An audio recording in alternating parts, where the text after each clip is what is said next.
Namo tassa bhagavato arahato samma sambuddhassa. Namo tassa bhagavato arahato samma sambuddhassa.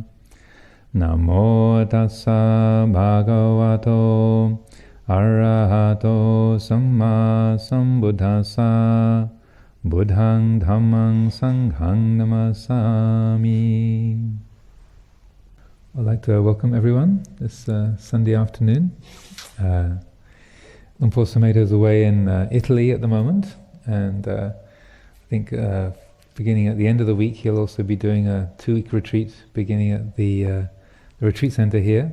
So I'll be joining you these Sunday afternoons for the next this week and the next 2 following. So the theme for today's talk is that of forgiveness, and this is a perennially useful theme. And when this came up suggested as a topic, I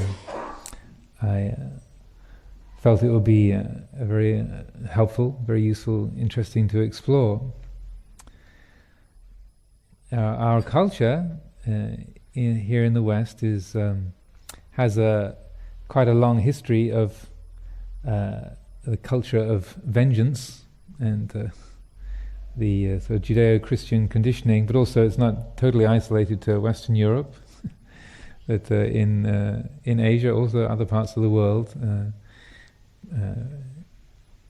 most places where human beings have lived, there has been that instinct to take our revenge when we experience some kind of hurt, when we are damaged or offended or wounded. That there's an instinctual, reactive habit, a pattern that we want to cause the other, that which has hurt us. We want to cause that being, those beings, harm in return. We want our vengeance. And that's a strong conditioning, particularly if there is a religious backup to it. Is often quoted as the Old Testament kind of sentiment of "Vengeance is mine, saith the Lord." I did look that up actually, but it doesn't seem as though it does actually say that in the Bible. It's one of those frequent misquotings, but it's there in our culture anyway. "Vengeance is mine, saith the Lord." So that the feeling is that there's some kind of official sanction to punish, or that if someone causes us harm, they should suffer in return. And there's also a sense within that of a feeling of, if we've been hurt or something bad has been done to us, it's almost like our duty to hang on to that. That it's in a way the basis of honor killings, as they're called, quote unquote honor killings, is that the family honor has been defiled, or the spiritual honor has been defiled, and the only way that can be restored is by killing the offender. And that it can seem to be the right thing to do. That if you just forgive and forget, just sort of drop something, that you're not doing your duty. You're not fulfilling what should be done. So that's a powerful force in our thinking, isn't it? That there can be that sense of, well, I would like to drop it, but I shouldn't, because it's my duty to hang on to this and carry this resentment, this grudge around with me for forever. Certainly, those of us here who had that kind of a feeling, it can be perplexing, because maybe something in us wants to just drop the issue or not make anything of it. But then there's a sense of, well, no, it should be. It shouldn't just be dropped. There should be due punishment, should be meted out. There's something. Revenge should be taken some way or another. Well, one of the things that is interesting to reflect on in this respect is the Buddha's teachings on karma and vipaka, action and its results, and the feeling that, well, wrongdoers should be punished, or that those who have caused harm, or those who have behaved in an immoral or harmful, hurtful way, that they should be punished. And also people will observe that if you say, well, we all are the recipients of our actions, that people can say, even in the time of the Buddha, they say, well, you can see people who seem to misbehave really badly, that behave in terrible ways, but yet they seem to get away with everything. They get away with murder, and the most outrageous robbers and politicians who rip everybody off left and right, they seem to be enjoying a very comfortable life, thank you very much. And sometimes good people who seem to live very virtuous and beneficial, wholesome lives, seem to be suffering a lot, or life is not automatically easier or better for them on account of that. So where's the punishment, or how come they can act in such an unwholesome way and not seemingly not receive the result of it? So it's interesting that in the Majjhima Nikaya, the middle-length discourses, there are two discourses there side by side, Sutta 135 and 136. And in the first one, the shorter discourse on the teachings on action, the Buddha describes how for every kind of action, every kind of disposition, there is a matching, a sort of corresponding result. So that if you're very generous or moral, then you'll be reborn looking beautiful. Or if you are one who are harmless, then you'll be gifted with the result of that will be a long life. And so he goes through many different instances of pointing out the matching consequence to the particular action. And then in the next discourse, the longer discourse on the nature of action, then he points out that you can't predict, you can't exactly say when and how and where the results of a particular action will ripen. And the same issue comes up, as I recall it in that very discourse, that people who seem to live an immoral life, how come they don't have some kind of immediate negative response?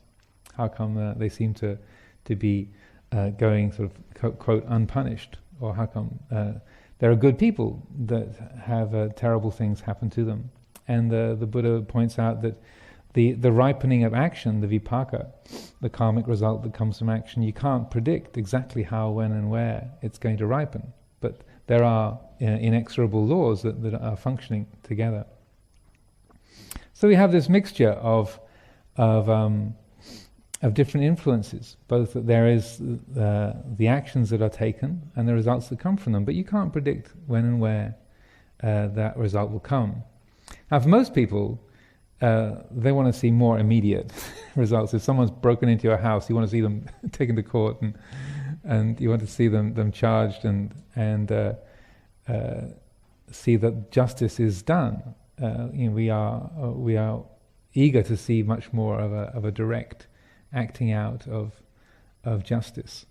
To see that you can say, well, maybe in a future life this person's going to lose all their belongings, but I've just lost mine, thank you very much. So I'd rather like to see more of an apparent result sooner rather than later. And that's very natural to us. It's the most ordinary and natural thing.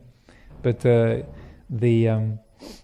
Buddha did point out these laws, the laws of karma and their result, and I feel these are very helpful to reflect on when we're thinking in terms of forgiveness, and that in us which doesn't want to forgive, that which wants to carry around resentment, negativity, that to really bear in mind the Buddha's teachings about how actions do inevitably and inexorably carry their results with them, but simply we can't predict exactly how, where and when they will ripen. Now when we do carry around that kind of resentment, that sort of negativity, we want someone to be punished, there's a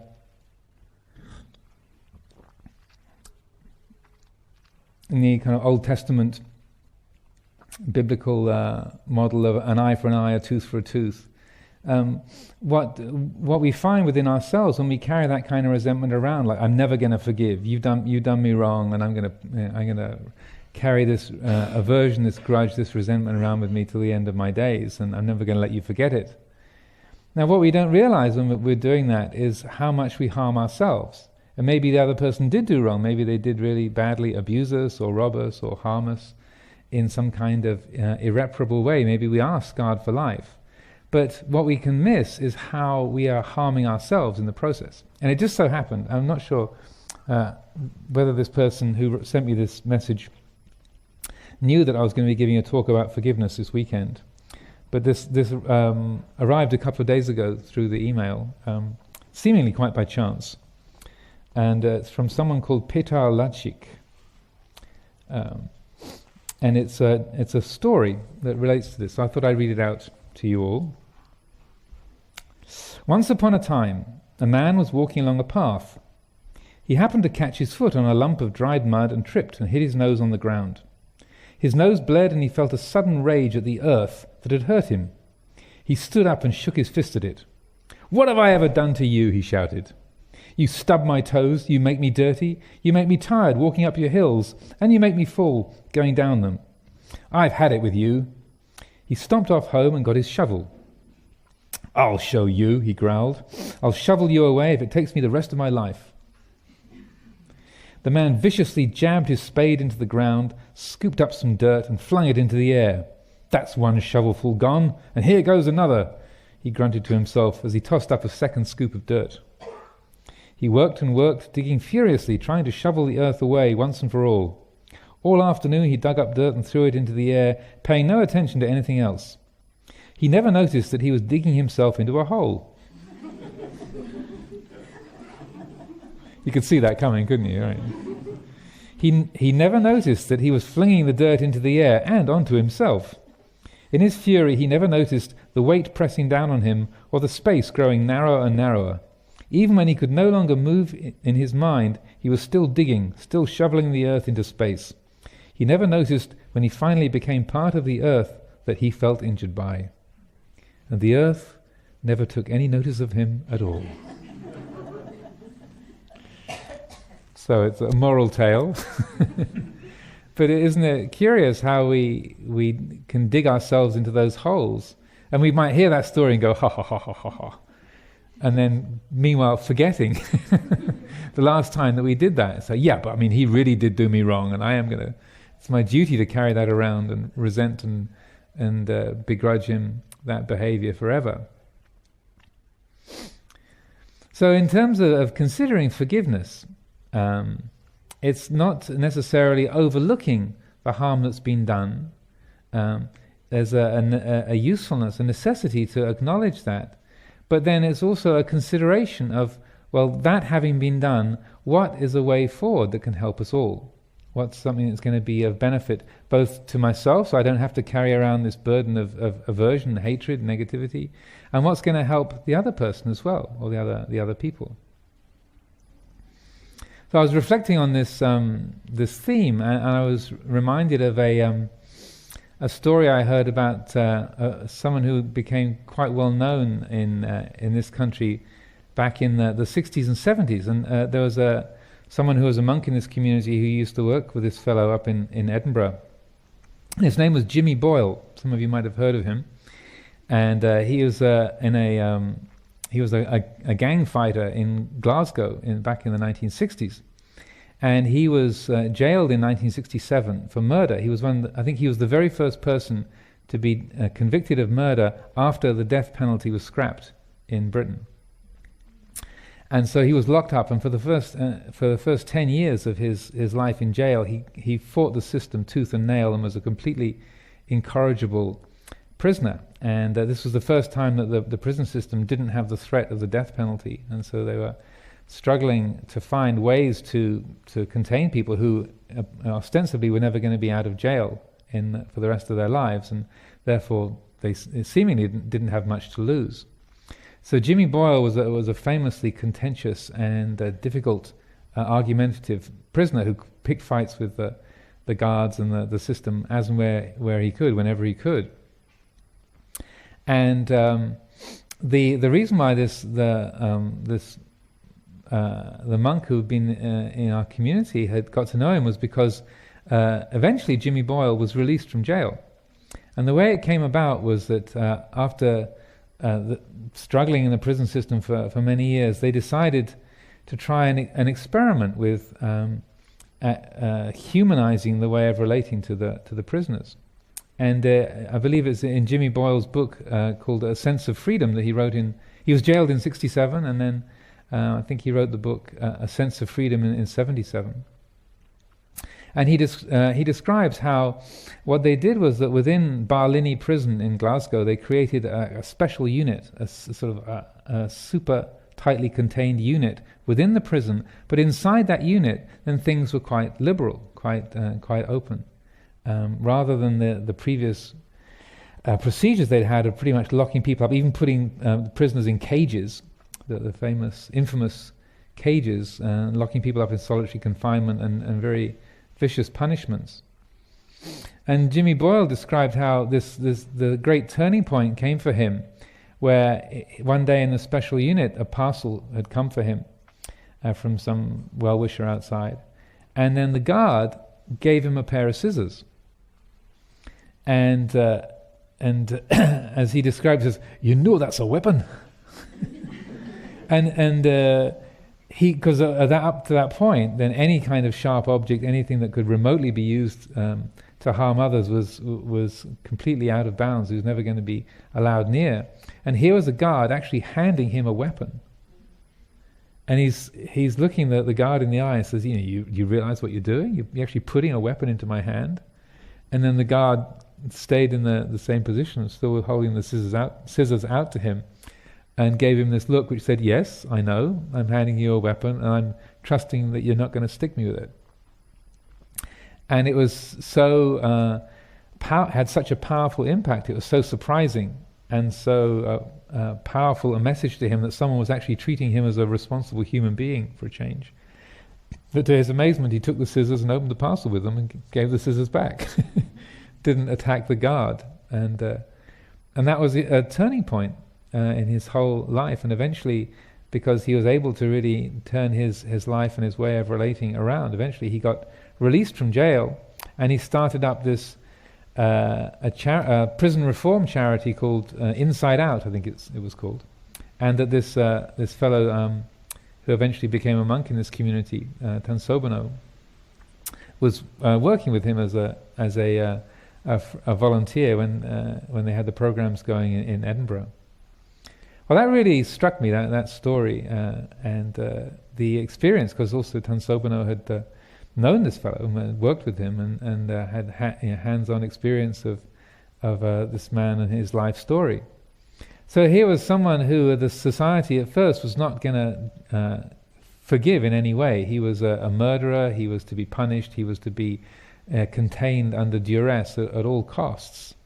But no matter how hard they tried to hold him down, that all they met with was resistance and negativity.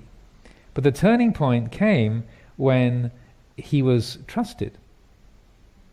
They weren't neglecting the fact that he was a convicted killer, but they were also recognizing, along with having taken somebody's life or having been accused of that or having been convicted of that, you're also a human being, and therefore worthy of respect. There's something in you that is not violent. There's something in you that is responsible, that is responsive. And so it was that gesture of trust that was able to contact that point of humanity within him, and then turn his life around, and then also cause his life to become a source of great benefit for many other people from many years since that time. And he became a sculptor, and he put a lot of his energy went into his artwork, and I think he actually eventually married his barrister. The barrister who got him out of, the woman barrister who got him out of jail, finally that they ended up getting married together. It's another story.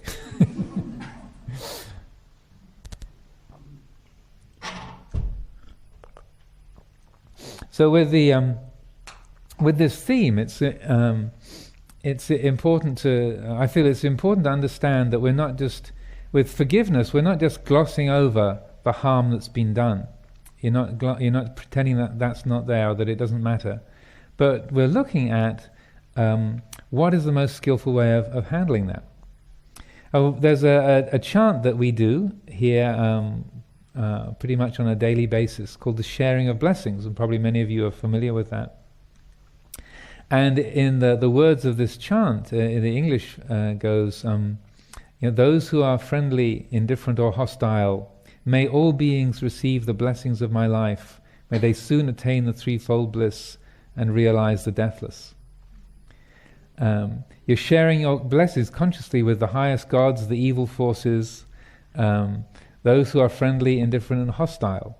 Now, on that instinctual level, if someone, we call them evil, to use, some people don't even like to use such a word, or some people that are hostile to us, why would we want to share the blessings of our life? Why do we want to share our good karma, limited amounts of good karma that we have? Why would we want to share it with people that have done us harm, or who are hostile, people who make our life more difficult? Why would we want to, in a sense, offer up the goodness of our lives to them? And something in us feels that, well, if you're being friendly towards those who are hostile, or you're being friendly towards the evildoers, those who are destructive or cruel, you are condoning their actions. They should be punished. They should be locked up, put them in the cages, punish them, off with their heads. So there can be that feeling of, why on earth would you want to wish them well if they're so harmful? But to me, this is, and it was particularly striking after we started to do this chant in English. We had done it for many years in the Pali, but not been quite such expert Pali scholars as some. It was only when we started to recite it in English that the meaning really hit home. To consciously share the goodness of your life with those who wish you harm. Isn't that strange? Isn't that amazing? And what seems so powerful and so helpful to me is that you're recognizing, yes, this person's actions are harmful, they're painful, but more negativity, more hatred is only going to make things worse. And similarly, just because I have love for you, just because I respect your nature as a living being, doesn't mean to say that I approve of all of your actions, right?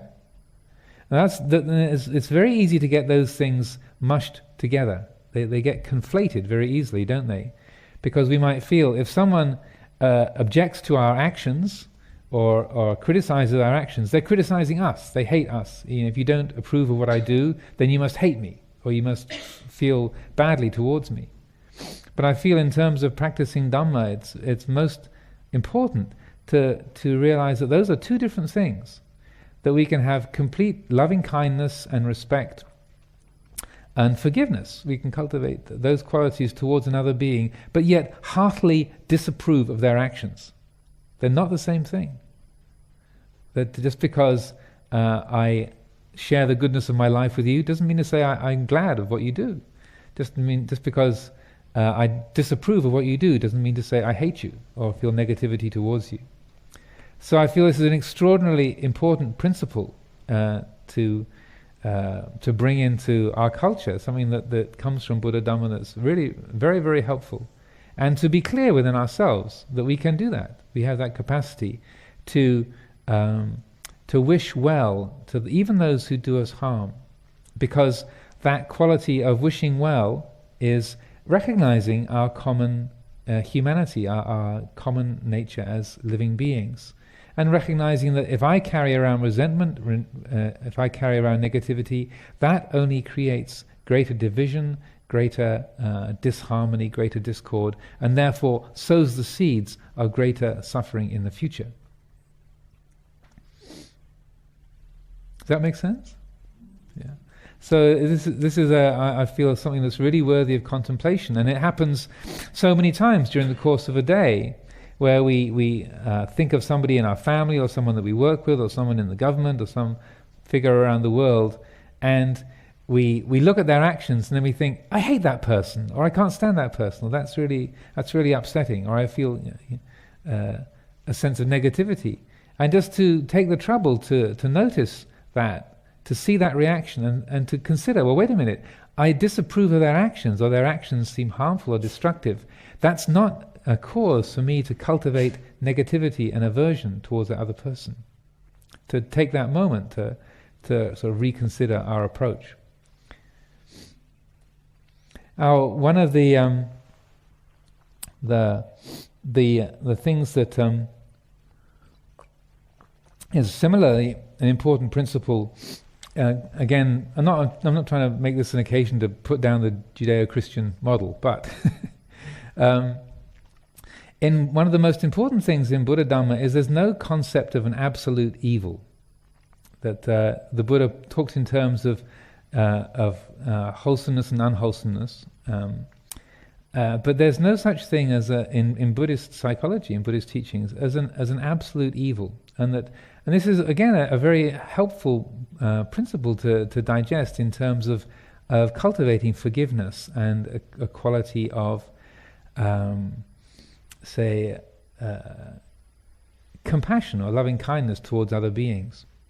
Say, for example, there's a very interesting discourse, again in the middle-length discourses, called the Rebuke to Mara, and this is an encounter between Mahamoggallana, who was the Buddha's second disciple, one who was most gifted with psychic powers, and Mara. And in Buddhist mythology, as most of you probably know, Mara is the Lucifer figure. He's the Satan, the Lord of Illusion, the embodiment of all unwholesomeness in Buddhist mythology. So you have this encounter between Mahamoggallana, who's the Arahant, enlightened disciple of the Buddha, and Mara. And Mara's trying to cause Mahamoggallana trouble, and causes this physical discomfort, and Moggallana immediately recognizes that it's Mara who's trying to get at him and say, "I know you, Mara. You can don't pretend that you're not there. I know it's you." And finally, Mara appears, and they have this dialogue together. And Moggallana tells him, "In a past life, I was a Mara too, and my name was Dusi, the Mara Dusi, and in that lifetime I had a sister who was called Kali, and she had a son, and that was you. So I used to be your uncle." It's a really extraordinary dialogue. So here in this sutta, here's the Buddha's second disciple, an Arahant, one of the great saints of the Buddhist tradition, and he used to be Satan in a previous life. He's the embodiment of evil in one life, and then obviously a few lifetimes later, he'd pulled himself out of that extraordinarily dark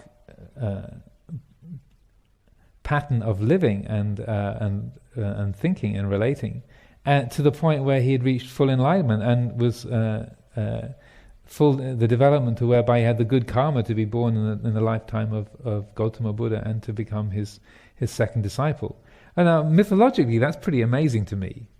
You think, if you can imagine the amount of bad karma you create being the embodiment of evil in the universe, that's a lot of bad karma, right? Being Satan, you think, well, that's pretty irreparable. But, and you might think, well, this is all just fairy tales and mythology. But mythology has its purposes and its power. And to me, that just having the story where someone who had been the embodiment of unskillfulness and evil in the world could rise up out of that, could evolve out of that extraordinarily dark and negative state, and then in a future lifetime to be fully enlightened, totally liberated, to become an Arahant. So what that points to, at least on a mythological level, is that no wrongdoing is irreparable. No being is unredeemable. And so even if your problem is not with forgiving others, but forgiving yourself, maybe it's much easier to forgive the wrongdoings of others, but our own shortcomings are the ones that we're most critical and negative about. This is a really helpful model, I find, that to consider, that no matter how badly we've done things wrong, no matter how stupid our mistakes were, no matter how painful the effects of the faults that we have carried out, or that which has been done to us, or that which we've experienced, or that which we see in the world, the harm on a family level, on a local level, on a national level, the harm that's done by oppressive governments, by the ecological degradation because of various aspects of human greed, or whether it's very, very local. that to see that in terms of the Buddhist understanding of things, no wrongdoing is irreparable, is unredeemable.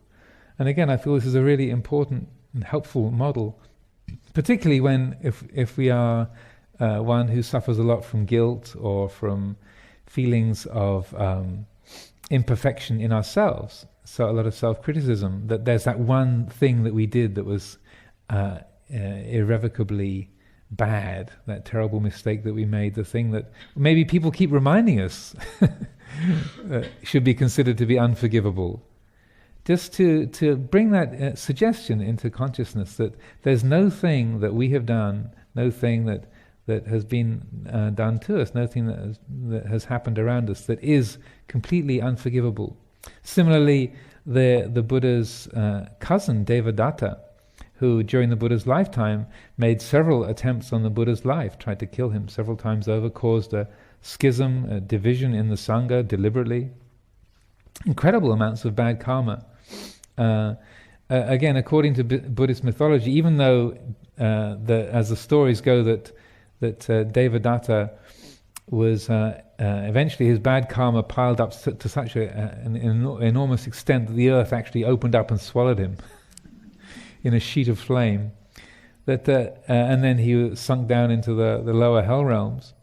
It's said that in the future, in a future birth, he will be a Pacceka Buddha. That's a fully enlightened Buddha, but one who doesn't form a Sangha of nuns and monks, but a Pacceka Buddha in a future life. So even Devadatta, for all of the incredible harm and wrongdoing that he did in the Buddha's lifetime, the incredible unskillfulness, still that he had a lot of wholesome qualities as well. He had the good karma to be born in the same family as Gautama Buddha and to be so close, and that there's, at least according to the stories, that in the future he will indeed be fully enlightened and will be a Pacceka Buddha. So again, this is a helpful symbol to us. So even if your mind at this moment might be thinking, yeah, but you don't know what I did.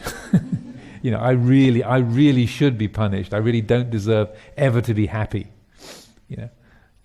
You might be able to explain it away, but I know.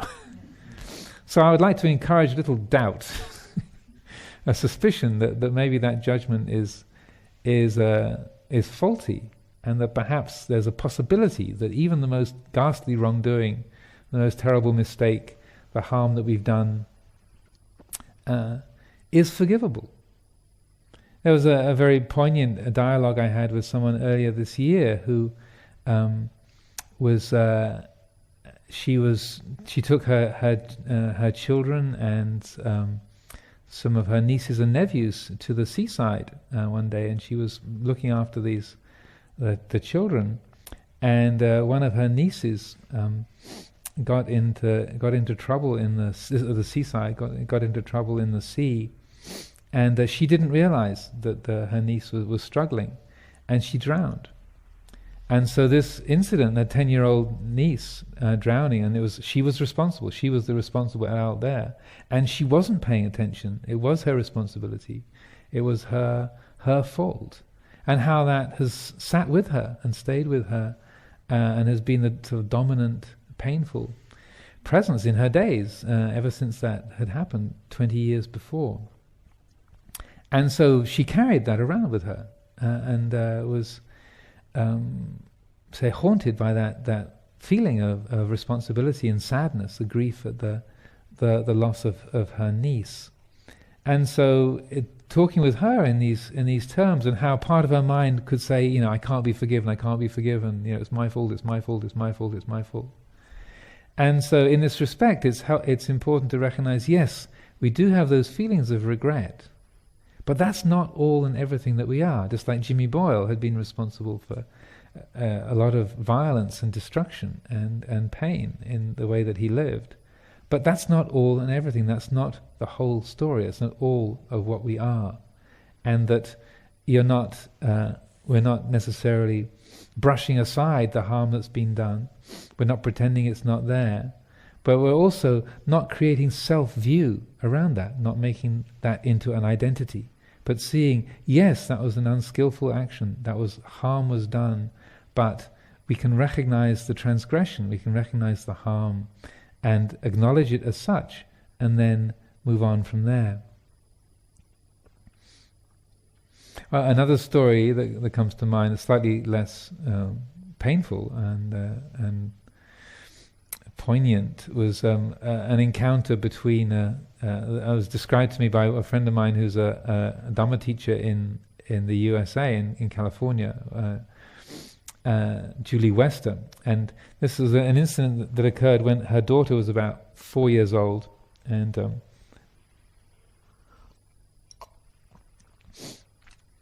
her daughter Sophie was a very, very a sweet and gentle little girl. And one day Julie was sort of tidying up in the living room, and she noticed that this little glass horse that sat on the windowsill was missing. And you know, Sophie, being a little girl, would kind of often play with the various things around the house, and so Julie said, "Sophie, what happened to the little glass horse that sits on the windowsill?" "I don't know."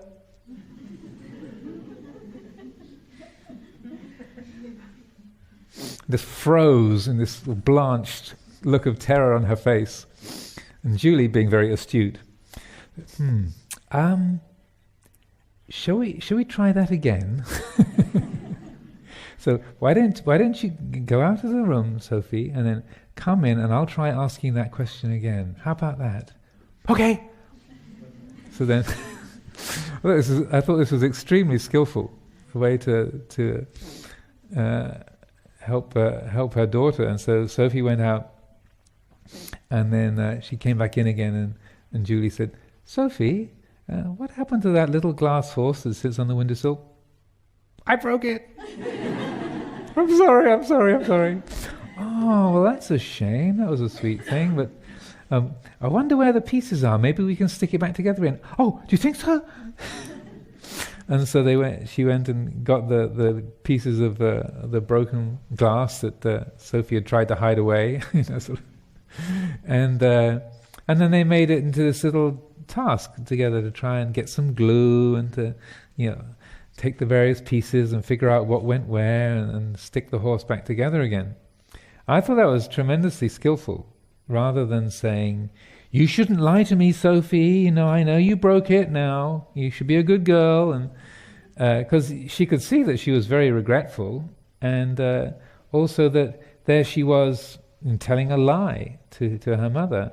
But rather than scolding her for breaking the ornament, or scolding her for not telling the truth, I thought that was so helpful, just to say, well, let's just rewind here. let's just go back and try that again.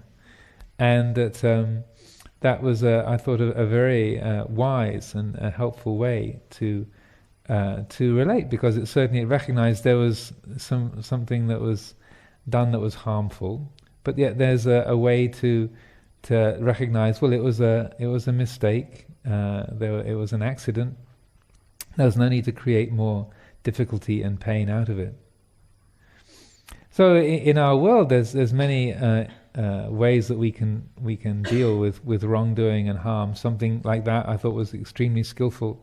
On a more grand scale, one of the most powerful examples in recent times, well, not that recent now, but from the last 10, 15 years, was in South Africa after the ending of apartheid.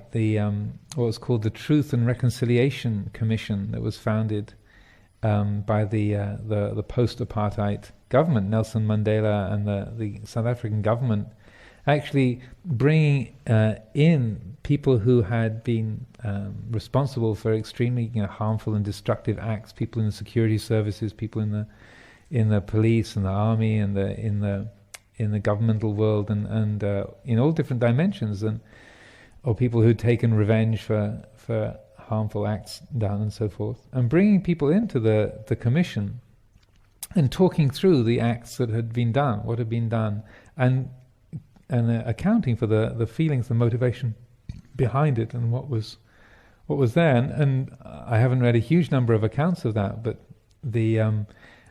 understandably there were some very, very intense exchanges. Similarly, they've done work of a comparable nature in Ireland as well, with the struggles in Belfast and Northern Ireland, and there are some pretty painful and intense exchanges.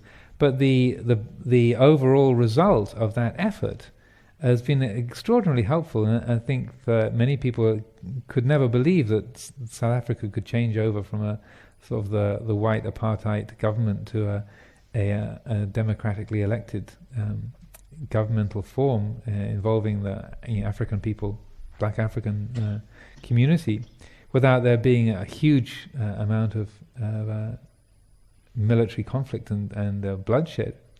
And I felt that the Truth and Reconciliation Commission in particular, that very effort to acknowledge the harm that was done, to bring it out into the open, and to be able to recognize, yes, what I did was harmful, what I did was destructive, but please forgive me. And similarly, on both sides of, not just for the white people, for the black community as well, to recognize what was unskillful that was done, to recognize that and to ask for forgiveness. And obviously there's many difficulties and struggles in South Africa still today, but the very effort that was made in that is very powerful and public example of how we can forgive and how we can acknowledge our own wrongdoings, our own shortcomings, and have a quality of humility. Yes, I did wrong. Yes, I ask for forgiveness. So that very action of recognizing our failings, our wrongdoings, and asking for forgiveness is a very, a central Buddhist tradition, particularly when we've spent time together, say at the end of a rains retreat, there's a formal asking for forgiveness. If you've been on retreat together, or we spent time together with a group of people or with a particular teacher, when you part company, this is one of our customs, is to formally ask for forgiveness. That's how we kind of say goodbye to each other. You perform this little ceremony. And the Pali, you recite Acharye Pamadena Dvaratayena Katang Sapang Aparatang Kamatame Bante. For whatever I have done that's heedless, and it's saying by body, speech or mind, whatever I've done intentionally or unintentionally that might have been harmful to you or upsetting or distressing in any way, you try to cover all your bases. Even if it's not all there in the text of it, there's a formula that you recite, but the intention is whatever I might have done, whatever I might have said, or the way I walk, whether it was intentional or unintentional, conscious or unconscious, whatever I might have done that was upsetting to you, accordingly I ask for your forgiveness. And then one of the most beautiful aspects of this is then the teacher, or the person that you're addressing, the elder, then says, I forgive you and please forgive me also. And that's done even if the person that even if you're an extremely sort of junior person, or you're very young in the training, and the person that you're talking to is someone who's extremely senior or regarded as a fully enlightened being, they will still say, I forgive you and please forgive me also. I ask you to forgive me also. And so that even though it can be somewhat formalized, ritualized, that it's just in a way, it can be seen as a rote exchange, just a formula. It's what my own teachers, Lumpur Chah, Lumpur Sumedho, would always stress, was that it's important that you mean it. And it's also important that the teacher means it, because what you're doing is that even the teacher, even if they're an arahant, they're recognizing, well, even arahants can annoy people. Even like there in the suttas and in the Vinaya texts, there are actually several of our the rules of our discipline are laid down by the misguided actions of some enlightened beings that the Buddha had to scold quite publicly. They're saying that even enlightened beings can do things that annoy others, like a particular incident where the great Arahant Pindala Bharadvaja, who had, like Mahamoggallana, had great psychic powers, and one day a rich merchant in Rajagaha had set up a 100-foot pole and put on top of it this beautiful sandalwood bowl, and said, okay, whatever yogi or sannyasin or anyone blessed with psychic powers can rise up and take and pick the bowl off the top of this 100-foot pole, then they can keep it and they can make it their own, this very precious object. And so there was this big commotion happening in the marketplace and all this activity. And I think it was actually Mahamoggallana was walking with Pindala Bharadvaja, and they're walking along and say, what's that whole commotion going on there in the market? And someone said, oh, well, this rich merchants put this beautiful sandalwood bowl on top of a 100-foot pole, and anyone who can rise up and pick it off the pole can keep it. Oh, Pindala says, well, all right. So he floats up into the air, takes the sandalwood bowl, does 3 laps of Rajagaha, and then flies back to the bamboo grove. Of course, that caused a bit of a commotion. And all these people start crowding into the monastery and making a big kerfuffle. And so then the Buddha said, "What are all these people doing here? What's all this commotion? What's all this activity?" And then he hears that Pindala had flown up in the air and been displaying his psychic powers in public. And he says, "Ask Pindala to come here." So he's an arahant. And then the Buddha brings him forth and gives him a good scolding in no uncertain terms. And he says, that from now on it should be considered an offense for someone to display their psychic powers in public. This is not something that you should be doing. Like you're kind of on stage in like you're performing like a dancer on stage, showing off your kind of abilities like a street performer. So even arahants can cause upset. So in this asking for forgiveness, what we're doing is, recognizing that we affect each other. We have an impact upon each other, and that we are, even though we might have very good intentions, we might have a quality of conduct that we feel is absolutely harmonious and pure, it can still be the fact that we annoy other people. Even maybe our goodness is really irritating. That we do everything so well can be extremely upsetting to other people. And so this is a very beautiful way of clearing the slate, when you part company, of clearing the slate and recognizing that even with the best of intentions, we can annoy each other. And one of the powerful aspects and helpful aspects of this is, even if you don't really mean it, even if something in you says, well, you really are out of order, and I don't really want to be doing this. Just the very fact that you're hanging on to that attitude, that gets revealed at the moment where you put your hands together and say, please forgive me and I forgive you also. The very fact that something in you wants to keep hold of it and doesn't want to to loosen the grip, at that moment, as you're reciting those words, then you notice that. You recognize, oh, there's something here that doesn't want to let go. There's something here that doesn't want to forgive. Now, what's that? Why is that so precious? Why do I want to carry that like a red hot iron ball? Why do I want to carry this around? This is only harming me. It's only harming the other. So why would I want to do this to myself? So even though it might be formulaic in some ways, it's like holding up a mirror to our own attitudes, our own kind of narrow-mindedness, our own quality of so self-cherishing in a way, that my view, my precious grudge is more important than my respect for you as a living being who can make mistakes. And that's difficult for us to see, but if we are able to recognize that, to acknowledge that, then we know that the thing to do next is to see that's a weakness on our part, and to let go, to be humble enough to let that grudge dissolve.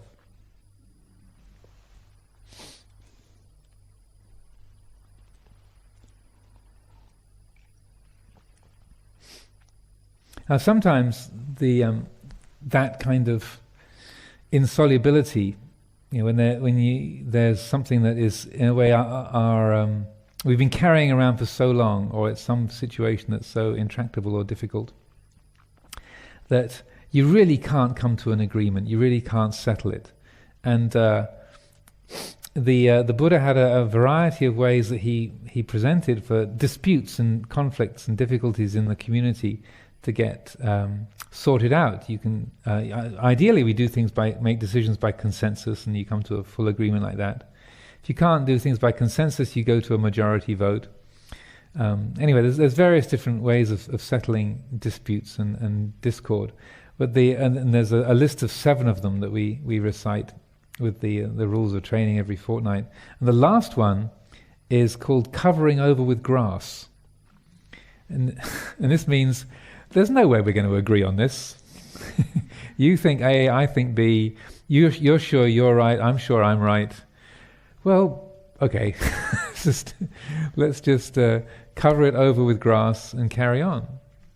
And that it's like, okay, well, we'll have to agree to disagree. And I've always felt that was a particularly the Buddha was an amazing judge of human nature.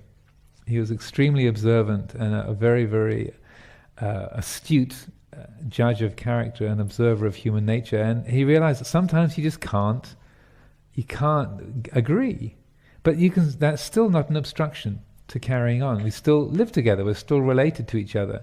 You can find a way forward, even though there are some irreconcilable differences, say within the family, within a community, within the Catholics and the Protestants in Belfast, or the white community or the black community in South Africa, or whatever it might be, wherever it might be, that still we can cover things over with grass.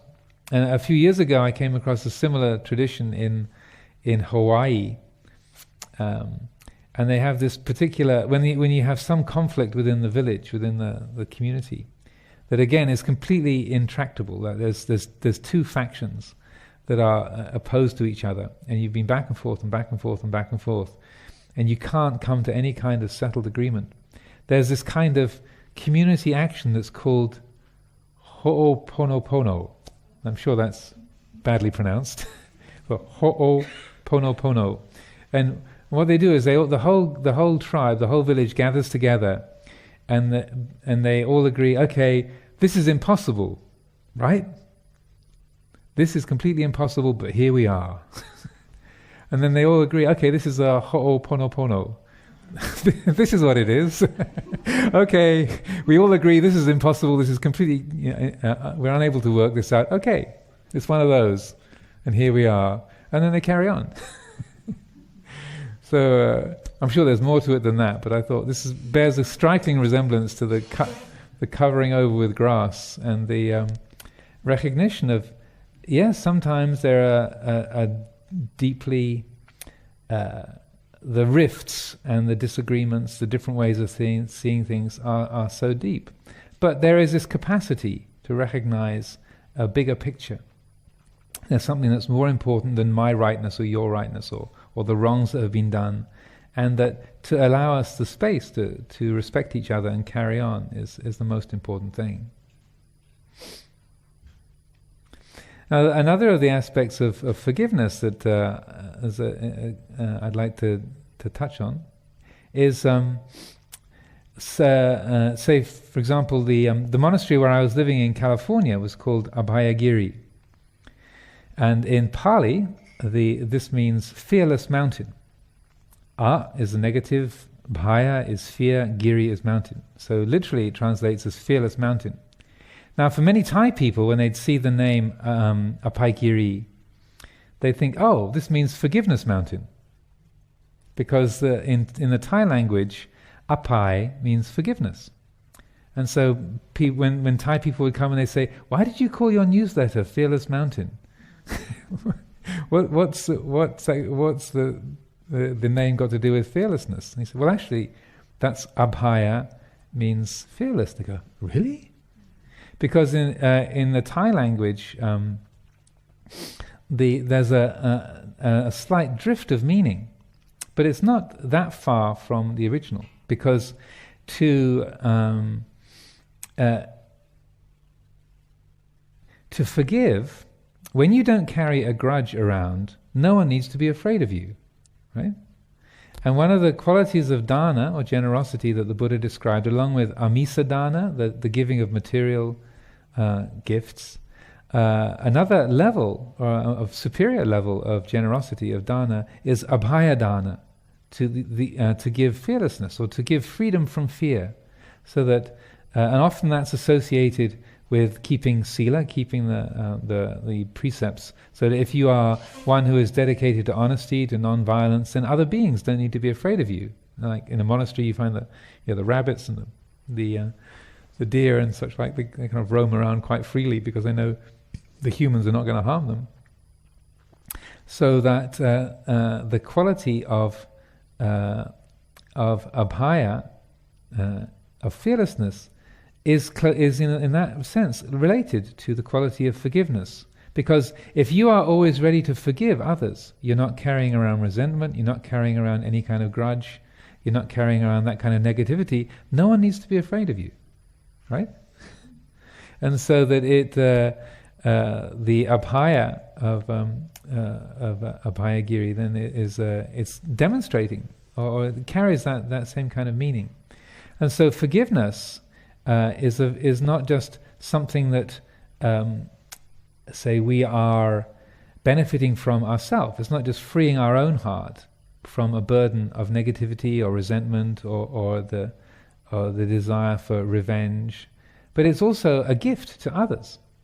It's you're offering fearlessness. You're offering a freedom from fear.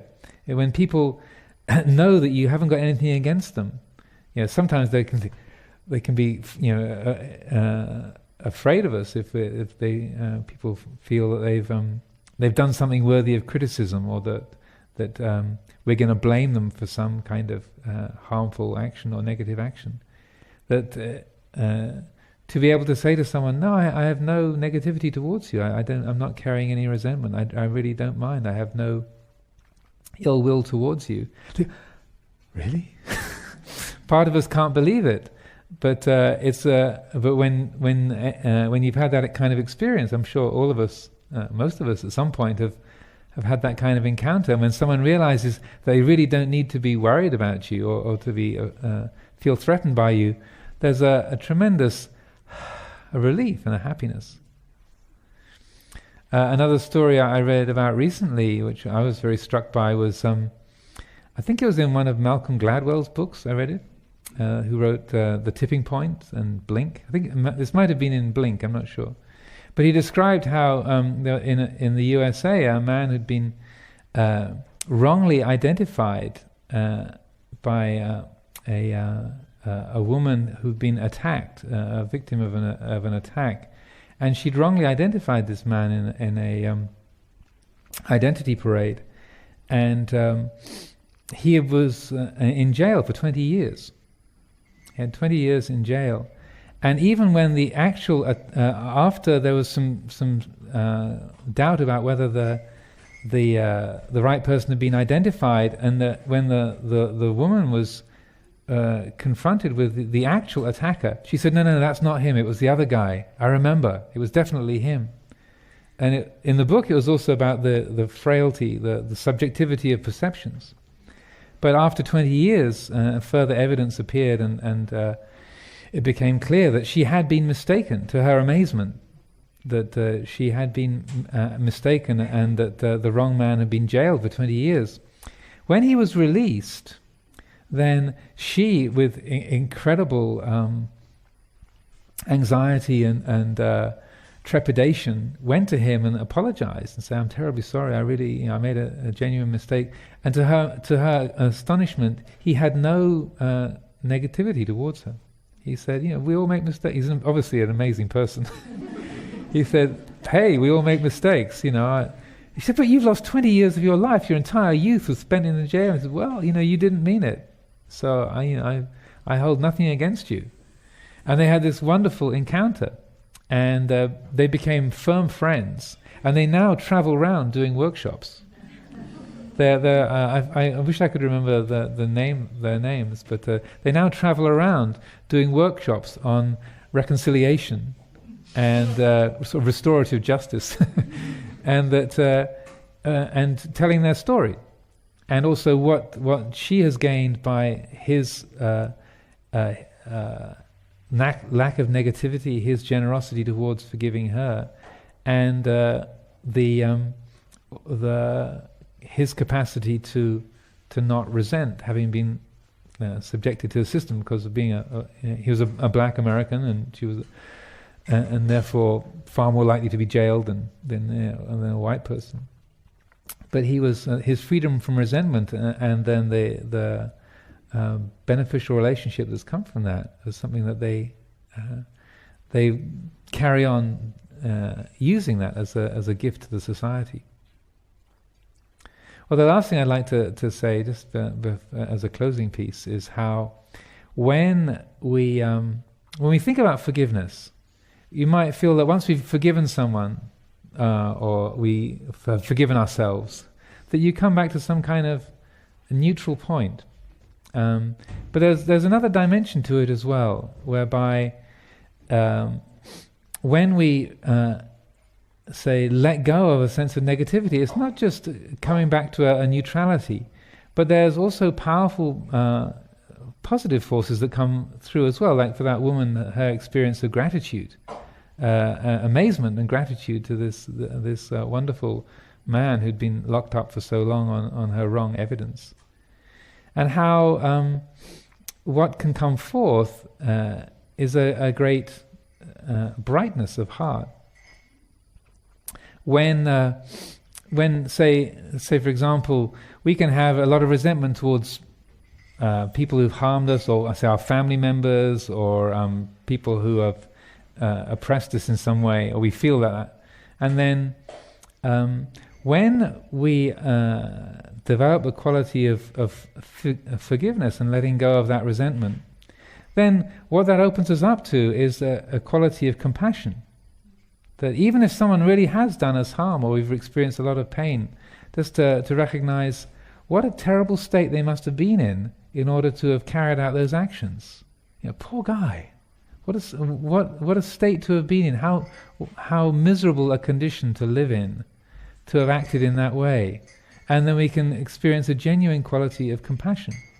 Like I speak of this particularly because of the negativity I used to have towards my father as a teenager. When I was a teenager, we had a lot of very intense differences of opinion, like screaming arguments, and I was doing the screaming, and it was. And I used to write him off as this sort of narrow-minded, bigoted. I mean, he was pretty racist and kind of narrow and conservative, and so on and so forth. And I carried around this terrible negativity and criticism of him, blaming him. And then it was interesting how it was when I got to the age he was when he married my mother, and then when I was born, that I started to get into my late 30s and early 40s. I began to, in a way, see myself in his shoes. And I started to get this feeling of, well, why on earth should he have known what to do as a parent? You know, he didn't get any instruction manual. He went to Edwardian, growing up in an Edwardian family, going to a ghastly boarding school, you know, all boys boarding school. How should he have had any knowledge whatsoever of how to look after children or bring up a family? Why should I expect him to be so completely loving and understanding? His father was born in 1863. My grandfather was born in 1863. My father was born in 1913. He lived in a totally different universe to me, born in 1956 and growing up in the 60s. How on earth could he have empathized with a flower child? Really? You know, and I began to see that what was coming forth after on the other side of the forgiveness was an enormous brightness of compassion. I thought, well, he did a really great job. You know, well done, Dad.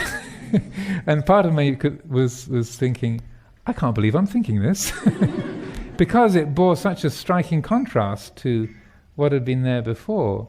But it's something that I found a great beauty, and is there, along with forgiveness, is a real cherishing and rejoicing, a real quality of appreciation.